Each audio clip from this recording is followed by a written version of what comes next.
Voilà, bonjour Liamé, merci d'être en notre compagnie. Comment ça va, très cher? Merci, merci de nous retrouver. Un super costume violet sur le noir de la cravate, la chemise blanche. Bon, je suis jaloux là. Hein? Ça va, avec toi, on démarre tout de suite pour la revue de presse et on s'intéresse au chef de l'État, Alassane Ouattara, qui a livré des recettes hier au lancement du Forum des marchés émergents. C'était en France.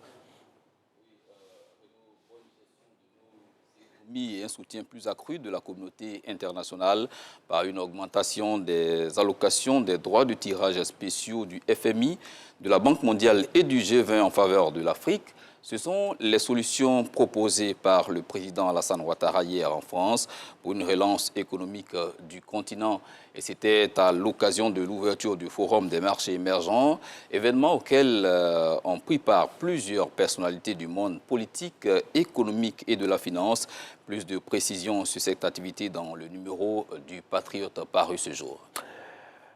On s'intéresse à un autre titre de l'actualité de ce jour, et là, on est avec le Premier ministre, après le numéro 1 ivoirien. Eh bien, gestion des affaires publiques, Patrick Hachi s'entoure de plusieurs compétences pour la mise en œuvre du programme La Côte d'Ivoire solidaire. Le chef du gouvernement ivoirien peut compter sur une équipe fidèle de collaborateurs et de conseillers. C'est ce que révèlent nos confrères de l'Expression qui cite un article de Jeune Afrique. Si Jérôme Patrick Hachi a toujours observé une certaine discrétion, le journal lève un coin de voile sur des compétences qui entourent le chef du gouvernement ivoirien. Des profils variés qui en disent long sur la volonté du Premier ministre ivoirien de réussir sa mission. En tout cas, réussir cette mission de la mise en œuvre de la Côte d'Ivoire solidaire, la Côte d'Ivoire solidaire, au président de la République. Cher au président de la République, son Excellence Alassane Ouattara. Et programme pour lequel les moyens aussi sont mis en œuvre pour être exécutés. Et justement, à la tâche, tout le gouvernement donc conduit par le chef du gouvernement, Jérôme Patrick Hachi. C'est une vision pensée par le chef de l'État ivoirien et tous les moyens sont mis en œuvre donc, pour la réussite de cette Côte d'Ivoire solidaire qui passe par la création, la construction d'infrastructures, par une économie plus solidaire avec une croissance, avec des revenus redistribués à l'ensemble des Ivoiriens, faire en sorte que la croissance puisse être une croissance durable, mais qui profite à l'ensemble des populations qui vivent sur le territoire ivoirien. C'est à cette mission-là que le chef du gouvernement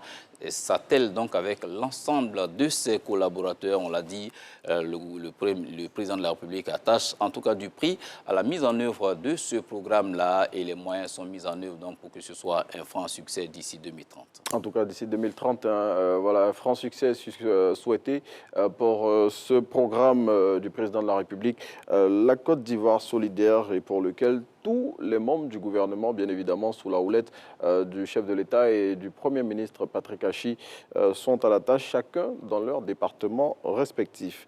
On retourne en France, l'IME avec vous, sans passer par la case billet d'avion ou encore visa. Et là, désormais, dans ce pays, c'est une femme qui est aux commandes du poste de Premier ministre. Elisabeth Borne, elle a été nommée hier par Emmanuel Macron en remplacement de Jean Castex. La nouvelle locataire de Matignon a été tour à tour ministre des Transports, de l'écologie et du transport et du travail pendant le premier mandat d'Emmanuel Macron. Il faut noter que c'était un vœu, un désir donc manifesté par le chef de l'exécutif français lors de sa campagne en 2017. Et ce vœu-là, il le réalise aujourd'hui au moment même où il entame son deuxième mandat. Elisabeth Borne est la deuxième femme première ministre de France, après Edith Cresson, qui avait occupé ce poste entre le 15 mai 1991 et le 2 avril 1992. En tout cas, une femme aux commandes, c'est tout bénef, parce que comme on le dit, quand une femme est aux affaires, ça rejaillit sur toute la nation. Et puis, l'IME, je dis, c'est une très bonne chose que de voir une femme à la tête d'un gouvernement. On devrait dupliquer ça sur le continent.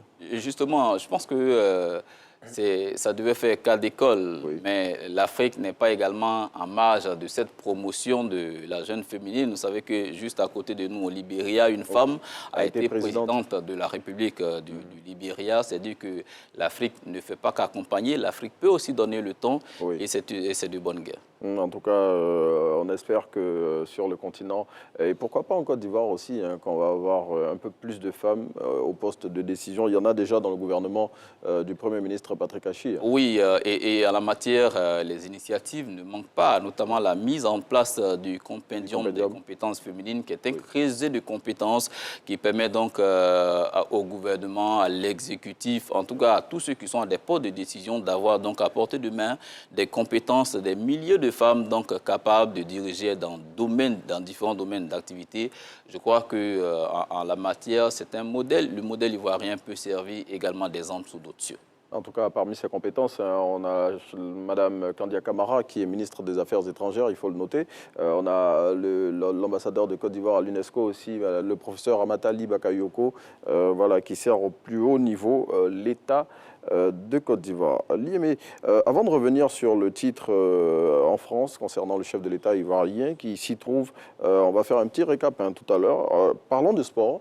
Et voilà, une fierté ivoirienne qui évolue dans le championnat de France a été élue meilleur joueur du championnat de France. Et cette fierté-là, Seko Fofana, c'est de lui qu'il s'agit, a remporté le prix Marc-Vivien Foé. Oui, Renaud, le prix lui a été décerné hier à Paris. L'Ivoirien succède à son coéquipier Gaël Kakuta du Racing Club de Lens qui avait remporté le prix en 2021.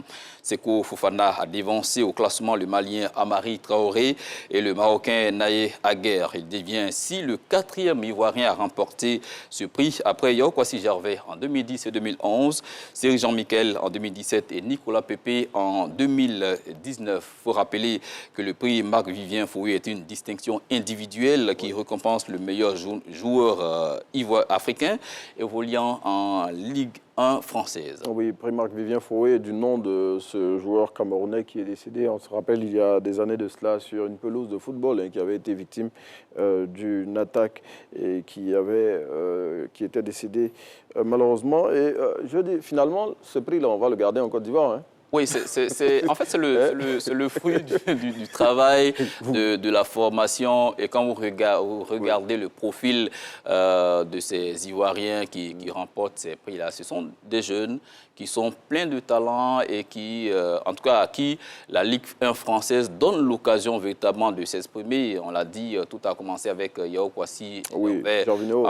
Gervinho, il a remporté à 2 reprises. 2010 hein. Qui a remporté le prix 2 années consécutives. Après, il a laissé donc la place à Cyril Jean-Michel, Nicolas Pépé ensuite. Et aujourd'hui, avec Seko Fofana, on pourra dire que la Côte d'Ivoire a fait sienne donc cette oui, en tout cas, ce prix-là, c'est pour nous. Voilà, pour aller c'est notre prix. C'est de bonnes guerres. Cela montre en tout cas l'embellie du football ivoirien au plan international. En tout cas, les Ivoiriens brille de mille feux dans les championnats étrangers. On attend que toute cette embellie-là rejaillisse sur l'équipe nationale du Côte d'Ivoire. En tout cas, à qui le prochain tour, à qui le tour hein, pour le prix Marc-Vivien Foé, on espère pour l'édition 2023 que ce sera un autre Ivoirien, mais on va croiser les doigts. Il y a tellement d'Ivoiriens qui évoluent dans le championnat de France. Justement. On espère que... Pour Seko, on espère qu'il voudra peut-être viser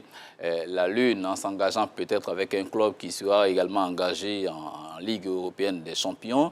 Dans le cas contraire, s'il reste en Ligue 1, on espère aussi qu'il puisse remplir encore pour une deuxième fois. En tout cas, on espère, à l'image de Gervinho, hein, on espère que l'année prochaine, il sera toujours en lice pour ce prix. Et puis l'IME, pour faire un petit récap des informations qu'on a eu à traiter aujourd'hui, donc le président de la République, Alassane Ouattara, qui présente sa vision pour une relance de l'économie africaine après la douloureuse épreuve de la Covid-19 et puis la crise en Ukraine qui est toujours d'actualité. Hein, comment faire pour relancer les économies africaines, et il a fait au Forum des marchés émergents, activité organisée par l'ex-DG du FMI, M. Michel Camdessus. Justement, Renaud, et quand on a suivi le discours du chef de l'État ivoirien, il propose donc à l'Afrique pratiquement le modèle ivoirien qui a permis donc à la Côte d'Ivoire de résister à la crise, à la pandémie de Covid-19 et ses effets induits donc sur l'économie ivoirienne.